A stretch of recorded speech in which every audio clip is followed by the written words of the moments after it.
ചില ആളുകൾ ഭയങ്കര സ്ട്രോങ് ആയിക്കാരും, ചെന്നാ മൂന്നൊക്കെ അടിച്ച അടിക്ക ചെന്നയിക്കാനെ കാര്യം പറഞ്ഞാ തല്ല. ഉള്ളാത്തങ്ങൾ പാപ്പ ഉണ്ടല്ലേ നിങ്ങള്, ചിലപ്പോ ഭയങ്കര ഒളപ്പാ, ചെന്നാ മൂന്നക്ക് ചിന്നെന്ന് അടിയാ. ഞാൻ അടി കിട്ടാൻ വേണ്ടി പലവട്ടം പോയി നോക്കി, എനിക്ക് ഇന്ന് വരെ അടിയിട്ടില്ല. അടി കൊള്ളാനായിട്ട് ഞാൻ നടന്നു, ഒപ്പം കിട്ടിയില്ല. എന്റെ അളിയൻ മുഹമ്മദ് ഹസനി കോടൂരി പറഞ്ഞ ആൾ, അദ്ദേഹം ഈ ബുസ്റാറിന്റെ കിതാബ് ഉണ്ടാക്കി സുലൈമാൻ ഉസ്താദത്ത് പോയി. സുലൈമാൻ ഉസ്താദ് അവതാരിക എഴുതി കൊടുത്തു, സമ്മതം കൊടുത്തു.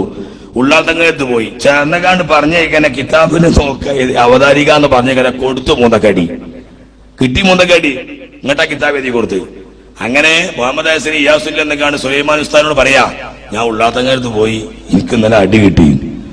അപ്പോ സുലൈമാൻ ഉസ്താദ് പറയാ, തത്തപ്പ എനിക്ക് കിട്ടിയതല്ല അത്ഭുതം, മിഞ്ഞാന്ന് എനിക്കൊന്ന് കിട്ടി മൂന്നക്ക്. എനിക്ക് സുലൈമാൻ ഉസ്താദിനെ, സുലൈമാൻ ഉസ്താദ് സമസന്റെ പ്രസിഡന്റായ മൂപ്പർക്ക് കിട്ടുമ്പോ പിന്നെ ഈ 1.5 കായിന്റെ മൂഞ്ചുട്ടി കിട്ടിയ അത്ഭുതം ഉണ്ടാവും.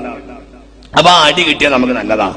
ഞാൻ ഇപ്പൊ തങ്ങൾ പപ്പാനെ കണ്ടപ്പോ വിചാരിച്ചു തങ്ങാപ്പ എന്നെ ഒന്ന് തല്ലുന്ന്, വന്നപ്പോഴും തച്ചില്ല, ഇനി പോകുമ്പോ തല്ല് കിട്ടുമെന്ന് അറിയില്ല. അപ്പൊ തങ്ങന്മാരെ വക്കുന്ന ഒരു വടി കൊണ്ടൊരു അടി കിട്ടുക, അല്ലെങ്കിൽ നല്ല പെരടിക്ക് ഒരു മേട്ടം കിട്ടുക, അത് നല്ലതാ. തല്ലണം, പക്ഷെ തല്ലാൻ പണിയാണ്. തച്ച് കിട്ടിയ കൈശലായിന്ന. അപ്പൊ ചില ആളുകൾക്ക് ചില ജദബിന്റെ ഹാലുകളും പല ഒലബുകളൊക്കെ ഉണ്ടാവും. അതൊന്നും നമ്മൾ ആരെയും അളക്കാനോ ആരെയും തൂക്കാനോ അതല്ലെങ്കിൽ അവരുടെ ദറജകൾ നമ്മൾ ആരും തന്നെ ഒരിക്കലും നിസ്സാരപ്പെടുത്താനോ പോകണ്ട.